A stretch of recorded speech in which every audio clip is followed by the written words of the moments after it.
Wowza, we have a great episode for you today. I had a chat with Sasha Long, who is an amazing BCBA, former special education teacher, and founder and president of the Autism Helper. We are talking all about proactive strategies that you can use when you're working with students who engage in problem behavior that is a barrier to their learning.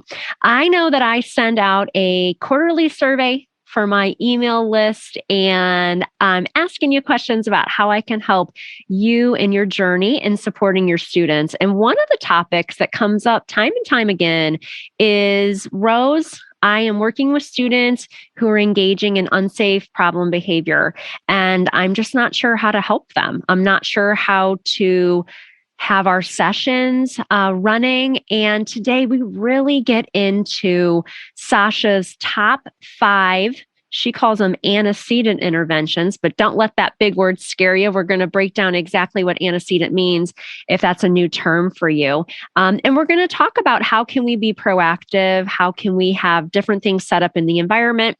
So there's just a part of what we do and how we're supporting our students. A lot of really great practical nuggets of information. I think that's why I love this episode and collaborating with Sasha too, is that she, was a special education teacher. So she worked in a public school. She understands all the demands on our time when we are working in a public school. And she understands how we want to help our students and how we want to do that seamlessly. Sasha works full-time as a consultant, writer, and behavior analyst. She manages and writes the Autism Helper blog as a way to share easy to use and ready to implement strategies and ideas. She also travels internationally as a speaker and consultant, providing individualized training and feedback to parents, educators, therapists, and administrators in the world of autism. She is a wealth of information. She is a colleague of mine, and I'm so excited. We're going to break it down for you in this episode. You're listening to Autism Outreach Podcast, a podcast full of ready-to-use strategies to help those with autism strengthen their communication skills. Here's your host, Rose Griffin of ABA Speech, a speech therapist and board-certified behavior analyst who shares tips you can use in your next therapy session. Thanks for joining us for episode 59 of the Autism Outreach Podcast. We have a great episode for you today. We have with us Sasha Long. Thanks so much for joining us, Sasha. It's great to have you on. Thanks for having me. And we have gotten to know each other. I think I started ABA Speech about 4 years ago. And throughout the years, you've been kind and we've done some collabs and this, that, and the other. And we have some exciting things coming up in the future. But for those of my audience who are not familiar with you, can you tell us a little bit about you and your journey into the field? Yeah, absolutely. So I'm a former special education teacher. I was a self-contained teacher for 10 years. While I was in the classroom, I went back to school to get my master's in ABA and became a BCBA. And about 10 years ago, I started the Autism Helper as the blog, just as a way to really share ideas. I was still in the classroom. I was a recent BCBA, and this was before Pinterest. This was before Instagram. And wow. Right? Before Instagram. Oh, I know. Oh my goodness. You are an OG girl. I love it. I love it. And I just wanted to share ideas. When I was a young teacher, I didn't have things to look for. I was one of the few self-contained teachers in my building. And I had these 3, if you taught special ed, those Task Galore books. I know you probably remember them too. They had pictures of independent work tasks. That was all I had that gave me ideas. And I just wanted to share what I was doing in my classroom. So from there, that kind of snowballed into speaking and conferences and courses and podcasts and all those fun things. So now I share resources and strategies in a lot of different ways. That's amazing. So in TPT, did you get on TPT when it first kind of started? Yeah, it was very new. I started my blog at my TPT store the same summer, which was 10 years ago now. And someone had just mentioned it to me in passing. And I was like, that sounds really cool. I've never heard of it. And I went on there and there was very few people on there. And I was like, I'm going to start posting things that I've made. That's what's so amazing is that I had no idea, I'm much older than you, but I had no idea all these bloggers existed. I didn't know about Instagram. I didn't know about TPT until I started my business like 5 years ago. I remember getting on and learning about Jenna Rayburn because she's a speech therapist and she's right here in my area. I've met her. We're kind of friendly and have collabed on stuff. And I remember thinking, oh my gosh, this is like a whole thing out here with TPT. And here I was just like having my kids, getting married, and I didn't know any of that stuff existed. Now I'm, knee deep in all the things, but that's really cool. Well, yeah, no, you have so many great resources and are just a bright spot in the field. So I'm excited that you are here today and you are going to talk with us about your 5 favorite antecedent interventions. And I'm excited. I'm excited for you to break this down. But, some of the people that might be listening, we have a lot of speech therapists that listen, and they may not understand the word antecedent. So can you talk to us a little bit about what that word means? So in the context that I'm using it here to make it super simple and then I'll make it more complicated is really just going to be proactive. Like, what can we do to prevent the problem behavior before it even starts? So when I think about antecedent interventions, that's really what I think about: proactive. How can I prevent? To get a little bit more detailed, when we say antecedent interventions, it's looking at changing things that are going to potentially happen before the behavior. So with all behaviors that we do, there's something that happens before, which is the antecedent, and something that happens after, which is the consequence. Like when I walk into Starbucks, I say, hey, I want a coffee. The antecedent is I see the Starbucks, I walk in, my behavior is, hey, I want a coffee. And the consequence is I get coffee. So when we look at antecedent interventions, we look at things we can kind of manipulate ahead of time to really prevent the problem behavior before it starts. And when it comes to behavior management in general, that's like where I like to live, is like in this proactive world. Like I was talking to, I forget if it was a teacher or a parent recently, we were talking about calm down tools and calm down things. And I was like, I want to never need a calm down tool. Right. Like that's the goal, is to, yes, people are always going to get overstimulated and overwhelmed and upset, but our goal is to get to a place where we're not even needing those things anymore because we can prevent problem behaviors before they happen. It sounds like preventing forest fires, but like that's it, Yes, no, I love that because I have an email list and I send out a quarterly survey, maybe twice a year. But, I get about 500 people that answer this great survey. And one of the things that people really want help with is how to work effectively with students that might be engaging in problem behavior that is a barrier to their learning. And I know sometimes when you're a speech therapist, if you're working with a student and they're engaging in problem behavior and they're not yet communicating on their own, it just can be really overwhelming. And it can make you feel nervous about seeing that student because you're just not sure why the student's engaging in problem behavior. You're not sure what you can do so that they're not. And you want to help your students increase their skill set and become more independent communicators and be independent across their day. So I'm really excited. We actually, in 59 episodes, have not directly talked about this topic. And you are a great person to have on. So do you want to start by talking about some of these antecedent interventions or proactive strategies that we can use with our students? Yeah. And some of these are going to be like refreshers, or you're going to not even, my goal is like that you won't even realize that these are interventions. Like, oh yeah, those are just like best practices and things I do. And I love this, really for anyone that's in a role helping students, whether you are a clinician, a paraprofessional, a parent, a teacher, these are just best practices you can utilize with any of your students. So really thinking about specifically, yes, I do this, but how can I do it better? And how can I be that like detective of what can I tweak here? To help prevent that problem behavior even more. So the first one is super simple, but I think one we miss is first looking at removing potential distractions and potential sources of sensory overload. So really evaluating the physical environment of where you are teaching. So evaluating where your speech room, your speech table, your guided reading group area, your circle time area. Is your circle time area right next to the door? And is the water fountain right outside the door? Well, that's going to be really tempting, right? Like, oh man, I could just jump up, run out the door, grab the water fountain. That's going to be that like lingering temptation. Like if I see Starbucks outside my window, I'm going to keep wanting to go there. So figuring out what are those potential distractions, is your child within eyesight of someone else's computer or someone else's iPad? Well, all bets are off then, right? Right. And then sources of sensory overload.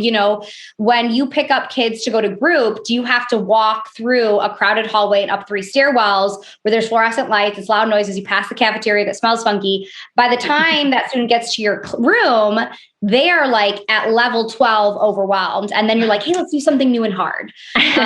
So thinking about, how we can't always get rid of it, but we can minimize those things. We can be aware of that or give that like calm down time, that chill out time. We can remove some of those sources of distraction or sensory overload.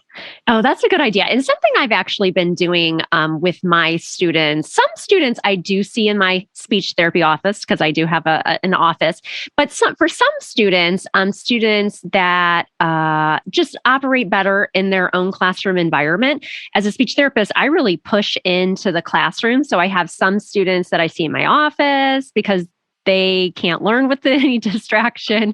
And then I have some students where it just makes more sense because I might need paraprofessional support. I might be modeling communication strategies for a paraprofessional or teacher.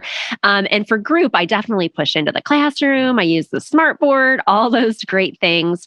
I'm laughing as a public school employee, like talking about going by the cafeteria. Right. It's smelling funky. Some days I'm like, what is going on in there? What are we doing here? But yeah, so making sure that that's something to think about too, if you're a speech therapist, is that for some students, for me, it's great to be in the classroom because number one, I am able to work with the student in a more controlled environment that they're familiar with. And number two, I'm building rapport. I got into this field because I love to help people and I really legitimately just love people. I like to talk all day to people. Yeah. So, I can talk to my friends in the classroom, the teacher, paraprofessionals. Yeah. That's really my core team. And so it allows you to also model communication strategies. So I love that. Great thought. Okay. That's a good one. And really thinking when you do push in, because I agree, like I think push in therapy is really the way to go for so many reasons. And then those unique cases where you're like, hey, this is just going to be better in my office or in a space with less distractions. But even within the room, like working with the teacher, like, hey, where is going to be the best spot for me to be?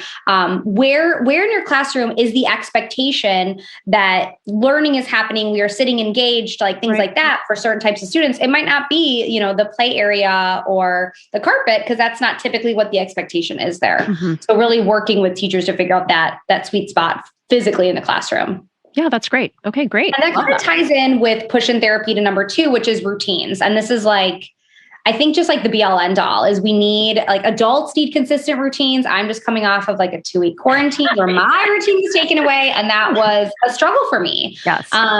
Kids and adults thrive off of routine and knowing what to expect. And I think especially, with clinicians, whether you are an SLP, an OT, a BCBA, and you are not the teacher there every day, you want to make sure you can be as routine-based as possible. And I know I've talked to many teachers. I've been that teacher when a clinician cancels, you're like, oh my God, what do I do? And life happens, you have to cancel, right?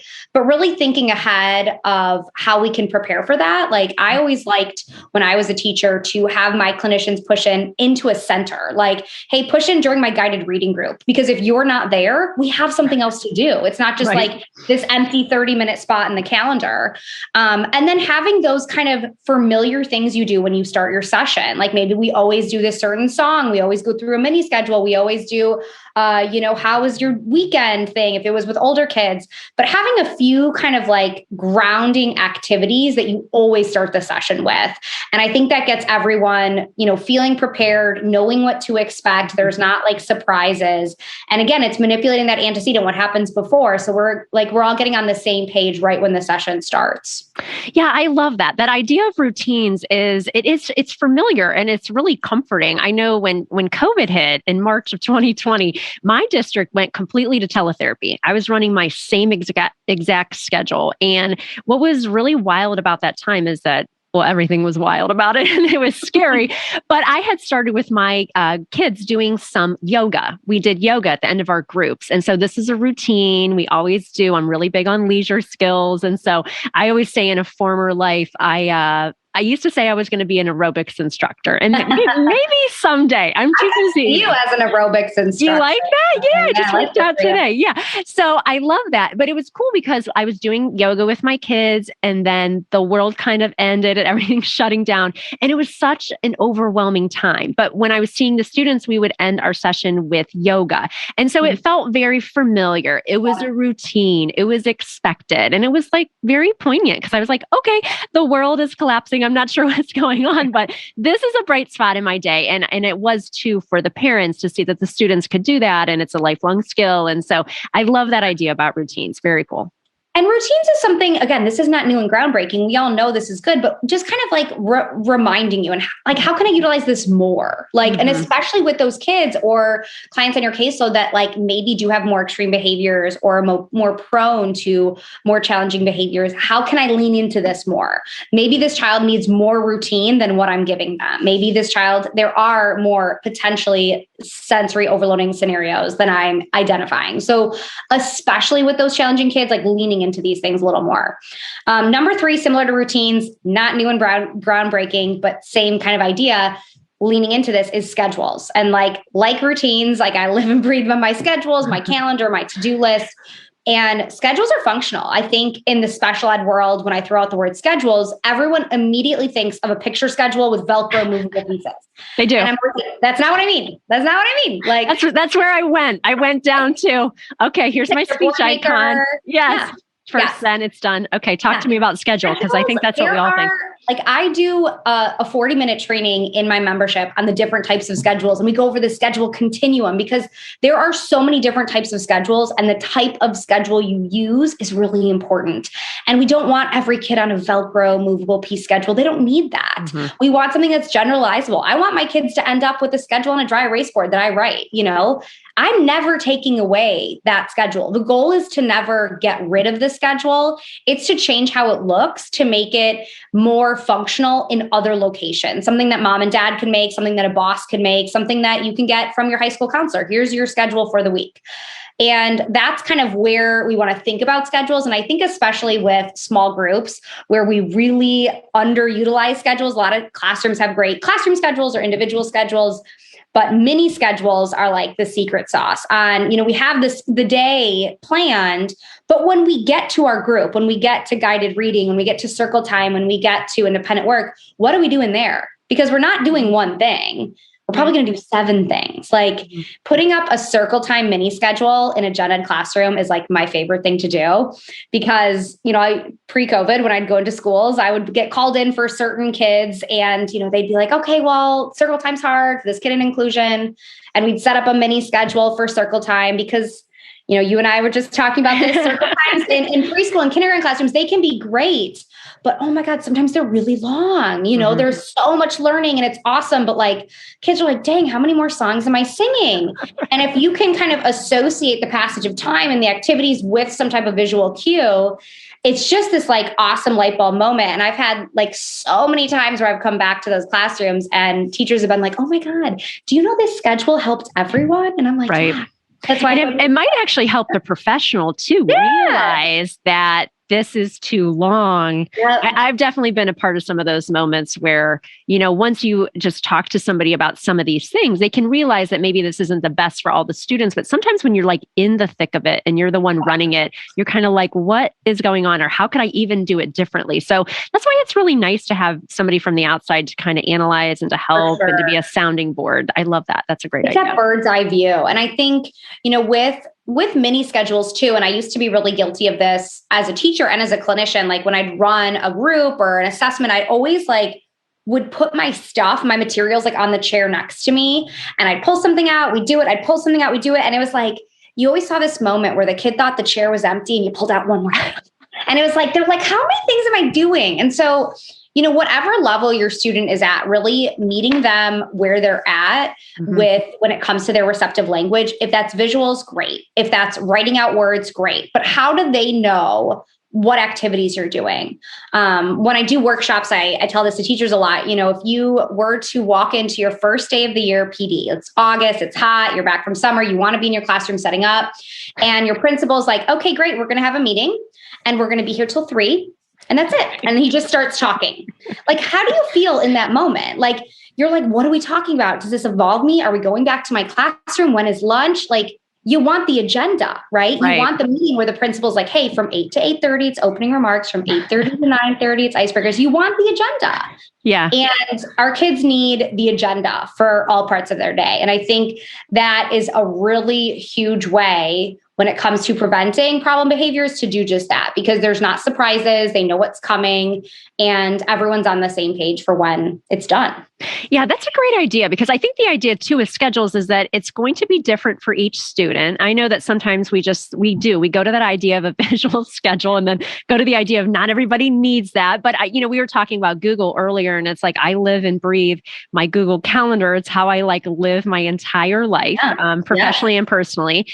And I think the idea with the schedule is like, what is going to work for your student now and what is the end goal? Because we as adults use schedules to orient and knowing how long something's going to be. And so I think that's a really good idea. And I think that sometimes that analyzing for each student gets a little difficult, because especially as a speech therapist, you may have so many different students on your caseload and, just trying what's going to benefit your student and, thinning that visual schedule to something different. And, I tend to work with older students in middle school, high school in my school-based position. And, a lot of our students have planners. And so that's something that's really developmentally appropriate for them. So just kind of analyzing that schedules. And keeping it simple, it doesn't have to be Velcro and color coordinated and whatever. Like, if it's visuals and you want to take pictures of a few of your activities and pull those out, or even on your phone, like, hey, before the session, I took the pictures of things we're doing here first, this book, and then swipe, here's what we're doing next. Here's what we're doing next. Like, that would take 2 seconds. Yeah. That's a good idea. And for our readers, just writing it down, writing it in their planner, even like if we're teaching time management skills, time this in, like, hey, our session's 45 minutes. For 15 minutes, we're going to play this game. For 15 minutes, we're going to journal. And for the last 15 minutes, it's your choice. Just like teaching how to break down time. I mean, there's so many ways to tie things in. Mm-hmm. The next one really ties into what we've been talking about, but can be used beyond schedules, is visuals. So obviously, again, nothing new and groundbreaking. Everyone knows this, but I think it's important to think about why we're using visuals, and probably preaching to the choir with your audience here. But I think, and also listening to this with the lens of not only how do I do this with my clients, but how do I teach the teachers I work with to do this with their students? Because we get, I think, in the routine, and especially teachers in the start of the year, you just set up the class, right? You print your visuals, you print the ones you did last year, you just label stuff, you print your necklace, you're like, okay, cool. But you're not like thinking about why you're using those things and if they need them and how you're fading them, and just being really purposeful about it. So I think, really taking a good look at what are the receptive language skills of your students and which ones would benefit from the use of visuals and in which way, and making it be kind of a planned strategy as opposed to something that's just like haphazardly plastered around the environment. So I think especially to all the SLPs supporting special education teachers, whether they're veteran or brand new, really working with them together to be like, hey, like, what's the best way to use visuals? Maybe last year you needed everything labeled visually, but this year you don't. So let's take it off and let's see what that looks like. Yeah, I love that, because visuals are so important. And I think as a speech therapist too, oftentimes if you're doing a group, I have this really fun game called, I don't know where it's just something I learned in graduate school. It's like, I went to the grocery store and I bought, and then you just go through the alphabet and you name apple, banana. I can definitely tell the kids who are going out to eat all the time. I have this one kid that we got to R and he was like red velvet cake. And then for T, it was like truffles. I'm like, oh, hey, I'm going to hang out with you on the weekend. But, I had created this whole PowerPoint. It's available on my blog, but, that has something for every single letter of the alphabet, because I knew if I was doing a group with 5 students, that some of the students would not need that visual support. Mm-hmm. And I wanted them to think about it on their own, right? To kind of think creatively, but for students who may need that visual support, to have that ready. And I think it is just going that extra step and saying, well, why am I using this? What is our end goal here? Obviously, we want our kids to be independent and all that throughout their day. So I like that idea, because sometimes we just get used to doing things because this is how we do it and this is the way we do it. But is it really what's best? Is it what's functional? And I think when it comes especially to challenging behaviors and proactive interventions, really working with classroom teachers and BCBAs and other clinicians coming together to be like, hey, what strategies are working. Maybe there's a great first then visual that has been really successful with that student, making sure everyone on the team knows that. So you're not kind of like, putting a clinician out to dry and being like, hey, good luck, go take Johnny. See ya. Like, you're not like giving them the stuff that Johnny needs to be successful in that session. So really, obviously that team approach is going to be key on sharing what works, whether it comes to schedules or visuals or whatever. Yeah, that's great. Awesome. And then the last one is a huge one, and it doesn't technically qualify, I guess, as an antecedent, but I'm going to throw it in here anyways. BCBAs will catch me on this one. But to me, when I'm thinking proactive, and that's really kind of the framework that I was coming from, how am I going to prevent problem behaviors before they start? And for me, like, even though this is the last one, my number one way of preventing problem behaviors before they start is to reinforce those replacement behaviors. So for me, reinforcement, yes, it's not technically an antecedent, but reinforcement, and reinforcement especially to those replacement behaviors, is really going to build up the good that's there. And that's the goal. When I do a full day session on behavior change, I spend the entire morning talking about reinforcement and how to teach positive skills. We don't touch how to decrease negative behaviors until lunchtime.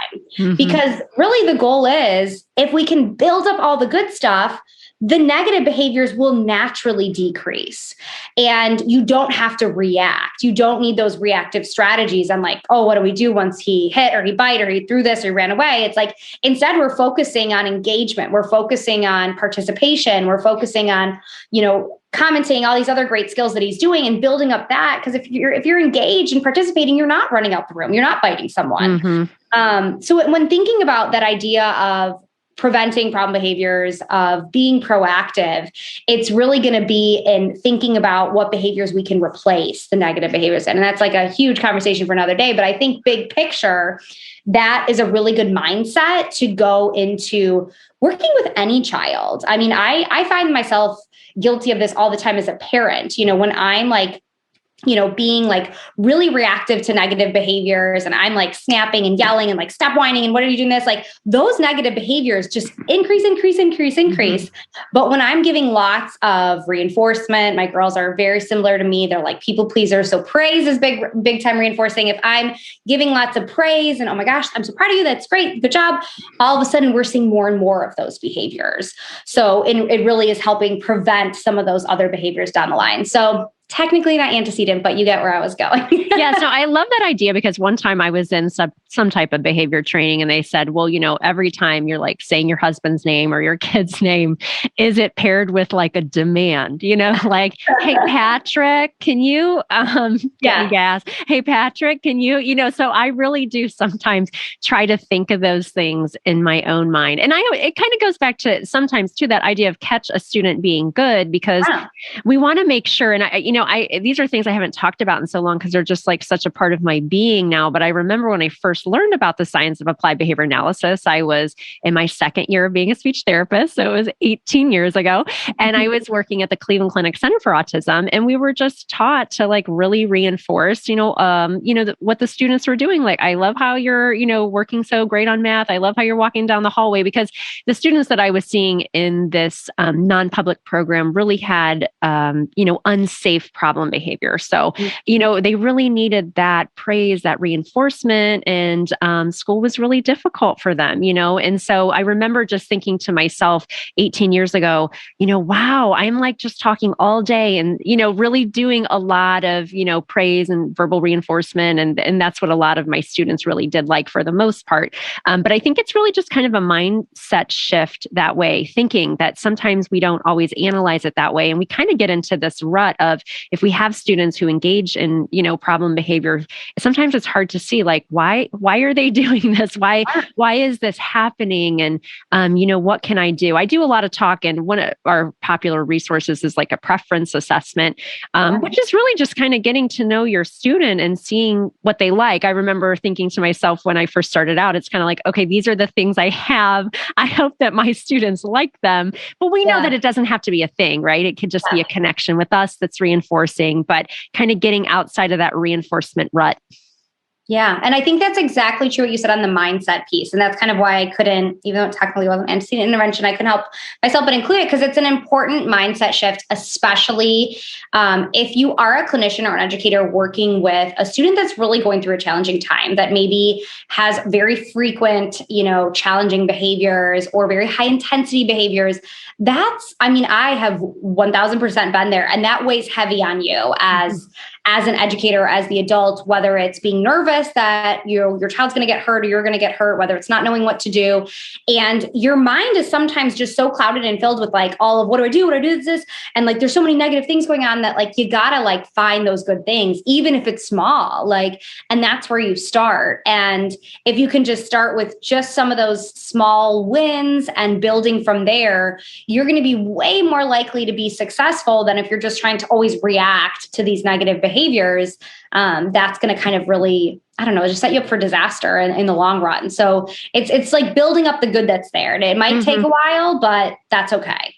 Yeah. And I think that's why that team approach is so important, because oftentimes, when we're talking about problem behavior, that's a barrier to the learning, that oftentimes, I'd say 99.9% is because there's a communication breakdown, right? That it's a student who is really struggling to communicate on their own. So I think, making sure that speech therapists are working with, BCBAs and teachers. And I think this idea that, we don't have to have groupthink. Sometimes speech therapists and BCBAs, don't always see eye to eye on things. And I think that's okay. It's just like having this professional dialogue. So keeping in mind that, the student and them being successful and seeing that decrease in problem behavior and an increase in communication is really always what our end goal is for our students. Yes. Such great information. Oh man, I love it. First episode really about this topic. So such great nuggets of information. Where can people find out more about you and your work? So you can go to theautismhelper.com. On our website is our main blog. We have a team of now, I think 12 bloggers, which is really exciting. So we have preschool through high school teachers, an SLP and OT, and a parent. My podcast is on there as well as our courses and our professional development membership. Well, thanks so much for coming on the podcast. Yeah, thanks for having me, Rose. See you. Thanks for listening to Autism Outreach. If you enjoyed the show today, make sure to subscribe so you don't miss an episode full of actionable strategies you can use in your therapy room. Write a review too. That would mean so much to me. I always love hearing from you. Have a specific topic that you want included on a future show? Reach out over on Instagram, ABA Speech by Rose, or visit me at www.abaspeech.org.